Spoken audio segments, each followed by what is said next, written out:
মহামারীর পরে আসবে সানাওয়াতুজ জালাজিল, ভূমিকম্পের বছরগুলো।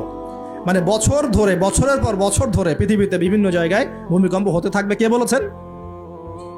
নবী সাল্লাল্লাহু আলাইহি ওয়াসাল্লামের কথা কি সত্য না মিথ্যা? আস্তাগফিরুল্লাহ, সত্য না মিথ্যা?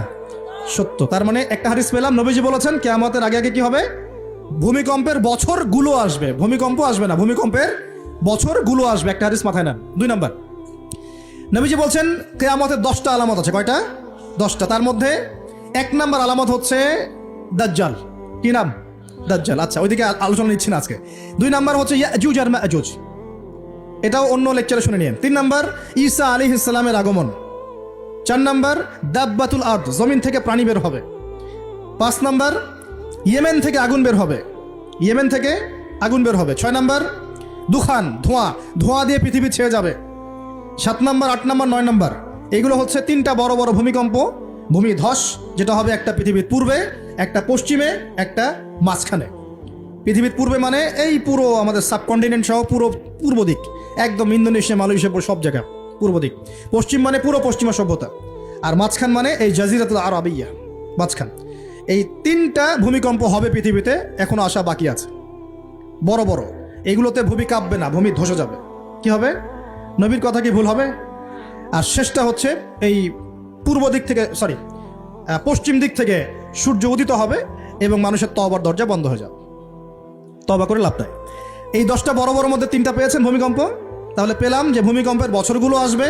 আরও পেলাম কি বড় বড় 3টা হবে, পূর্বে একটা, পশ্চিমে একটা, মাঝখানে একটা। আর কোন পাপের কারণে হবে সেটা কিন্তু অন্য আয়াতগুলোতে আমরা দেখলাম। আচ্ছা, সামনে আসেন। আবার নবীজি বলছেন দাজ্জাল যখন মানুষের রূপে বের হবে তখন সে সব জায়গায় বিচরণ করতে পারবে, কিন্তু মক্কা মদিনায় ঢুকতে পারবে না। ঠিক আছে? তো সলফে সালাহিন তারা বলছেন যে দাজ্জাল সব জায়গায় ভ্রমণ করবে। এটা এও ব্যাখ্যা হতে পারে যে সে নিজে সব জায়গায় যাবে না, বরং তার অনুসারীরা বিভিন্ন জায়গায় আধিপত্য বিস্তার করবে। ব্যাখ্যা যৌক্তিক, তো যৌক্তিক ব্যাখ্যা। এরপরে যখন সে মদিনায় ঢুকতে পারবে না, দেখবে যে এখানে ফেরেশতারা একদম খোলা তরবারি হাতে দাঁড়ায় আছে, ঢুকতে পারবে না। তখন সে মদিনার কাছাকাছি একটা জায়গায় বসতি গাড়বে, গেড়ে তার অনুসারীদেরকে আহ্বান করবে। কিভাবে? সে, আল্লাহ পাক তো তাকে কিছু ক্ষমতা দিবেন পরীক্ষা করার জন্য। সে 3 বার ভূমিতে আঘাত করবে, এতে করে ভূমি কেঁপে উঠবে এবং এই ভূমিকম্পে মদিনা থেকে যত মোনাফেক টাইপের যত মানুষ আছে সব দৌড় দিয়ে দাজ্জালের দলে যোগ দিবে। তার মানে ওই সময়ে ভূমিকম্প আসবে। আর কি? এবার নবী সাল্লাল্লাহু আলাইহি ওয়াসাল্লাম বুখারীর এক হাদিসে বলছেন, আবু হুরায়রা রাদিয়াল্লাহু আনহু থেকে বলছেন, তিনি বলছেন যে লা তাকুমুস সাআ, কিয়ামত ততদিন পর্যন্ত হবে না।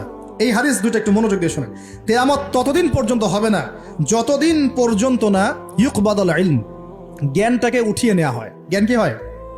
উঠিয়ে নেওয়া হয়। নবী আরো বলছেন ইউকবাদুল ইলম ওয়া তাকসুরু জালাজিল, এবং বেশি বেশি ভূমিকম্প না হচ্ছে। 2 নম্বর কি? বেশি বেশি ভূমিকম্প না হচ্ছে। ওয়া ইয়াতাকারাবুজ জামান, এবং সময় কাছাকাছি চলে না আসছে। এই জায়গায় আমি একটু স্টাডি করতে গিয়ে একটা অদ্ভুত জিনিস দেখলাম, যে একটা রিসার্চ বলছে, সায়েন্সের রিসার্চ বলছে যে প্রতিটা ভূমিকম্পে পৃথিবীর গতির মধ্যে একটা পরিবর্তন হয়। প্রতিটা ভূমিকম্পে পৃথিবীর গতির মধ্যে একটু একটু পরিবর্তন হয় এবং সময় সংক্ষিপ্ত হয়ে আসে। সময় কি হয়? সংক্ষিপ্ত হয়ে আসে। পৃথিবীর ভিতরে আছে, নিচে আছে কিন্তু আগুন। কি আছে? আগুনের স্তর আছে। একদম নিচে একটা ইনার কোর মানে একটা জায়গা আছে, ইনার কোর বলে। এখন সাম্প্রতিক গবেষণা বলছে যে ইনার কোর আগে যেদিকে ঘুরতো এখন তার বিপরীত দিকে ঘোরা শুরু করেছে। আল্লাহু আকবার। তাহলে এগুলো মিলে যাচ্ছে না? ভূমিকম্পের সাথে পৃথিবীর ঘূর্ণন সম্পৃক্ত এবং জামান, সময়টাও সম্পৃক্ত। তো নবী যেটাই বলছেন যে ওয়া তাকসুরু জালাজিল, বেশি বেশি ভূমিকম্প হবে, ওয়া ইয়াতাকারাবু জামান, এবং সময় কাছাকাছি চলে আসবে। অন্য হাদিসে আসছে বছর যাবে মাসের মতো, মাস যাবে সপ্তাহের মতো, সপ্তাহ যাবে দিনের মতো। তিনি আরও বলছেন ওয়া ইউযহারুল ফিতান, এবং সমস্ত রকম ফিতনা ফাসাদ দেখা যাবে, দেখা যাচ্ছে না? এবং ওয়াল হারাজ, এবং বেশি বেশি হত্যাকাণ্ড হবে। সাহাবীরা বলছেন যে ওয়ামাল হারাজ ইয়া রাসূলুল্লাহ, হারাজটা কি ইয়া রাসূলুল্লাহ? তিনি বলছেন আল কতল, আল কতল, হত্যা, হত্যা, গণহত্যা, এগুলো হচ্ছে হারাজ। এবং তোমাদের ধন সম্পদ বাড়তে থাকবে, ফায়াফিদু, ধন সম্পদ উপচে পড়বে। এখানেও পেলাম যে ভূমিকম্প কিয়ামতের অন্যতম কি আলামত। আরেকটা হাদিসে নবীজি বলছেন, আর 2টো হাদিস বাকি আছে আজকের মতো। নবীজি বলছেন, এই হাদিসটা আসছে ইবনে মাজাহ, এটার হাদিস নাম্বার 4020 নম্বর হাদিস। নবীজি বলছেন যে লা ইয়াশরাবান্না নাস মিন উম্মতি আল খামর, আমার উম্মতের, ভালো করে শোনেন যুবকরা, ভালো করে শোনো, আমার উম্মতের মানুষ, এক শ্রেণীর মানুষ মাদক দ্রব্য পান করবে। কি পান করবে? নবীজি বলছেন আমার উম্মতের একটা অংশের মানুষ মাদক দ্রব্য পান করবে। ওয়ায়ুসাম্মুনাহা বিগাইরি ইসমিহা, কিন্তু মাদক দ্রব্যের নাম পরিবর্তন করে অন্য নাম দেয়া শুরু করো। বুঝতে পারলাম? এখন কে বলে মাদক? আমরা বলি এখন হুইস্কি, রাম, আর কি ভাই, ইয়াবা, হ্যাঁ কত নাম বের হয়েছে। এটা আরো অ্যামেজিং। নবীজি বলছেন ওই মানুষগুলো যারা মাদক দ্রব্য পান করে নাম ভিন্ন দিবে, তাদের কানের পাশে বাদ্যযন্ত্র বাজবে। এখন কানের পাশে বাদ্যযন্ত্র বাজে কিভাবে? তোমার ব্লুটুথ আর ইয়ারফোন দিয়ে। বুঝতে পারো নাই মনে হয়? এইভাবে শব্দ আসলো কিভাবে হাদিসের মধ্যে? নবীজি এভাবে শব্দ প্রয়োগ করলেন কেন? যে ওয়ায়ুযাফু আলা রুউসিহিম বিল মাআজিফ, তাদের মাথার পাশে কানের পাশে বাদ্যযন্ত্র কেমন করে বাজবে? তোমার কানের ভিতরে ঢুকানো আছে বাদ্যযন্ত্র, আছে না? এই যে এটা এই জামানার সাথে সম্পৃক্ত।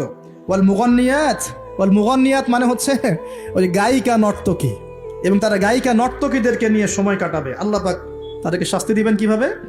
ইয়াখসিফুল্লাহু বিহিমুল আরদ, নাউযুবিল্লাহ। আল্লাহ পাক ওই মানুষগুলোকে সহ জমিনটাকে ধসিয়ে দিবেন একেবারে। কি পাপের কারণে? মাদক দ্রব্য খাওয়া এবং তার নাম ভিন্ন করে হালাল করে খাওয়া। আস্তাগফিরুল্লাহ। 2 নম্বর হচ্ছে বাদ্যযন্ত্র। কি? কানের পাশে বাদ্যযন্ত্র প্লে করা। আর মুগান্নিয়াত মানে হচ্ছে নর্তকী গায়িকাদেরকে নাচানো। আল্লাহ পাক একটা শাস্তি দিবেন, ওদেরকে সহ ভূমি ধসিয়ে দিবেন। আরেকটা শাস্তি আছে, ওয়ায়াজআলুল্লাহু মিনহুমুল কিরাদাতা ওয়াল খানাজির। আল্লাহ রাব্বুল আলামিন ওই মানুষগুলোকে বানর আর শুয়োর বানিয়ে দিবে। নাউযুবিল্লাহ। এগুলো কি মিথ্যা না সত্য? সাদাকাল্লাহুল আযীম ওয়া সাদাকা রাসূলুহুল কারীম। আল্লাহ পাক সত্য বলেছেন, তার রাসূল সত্য বলেছেন।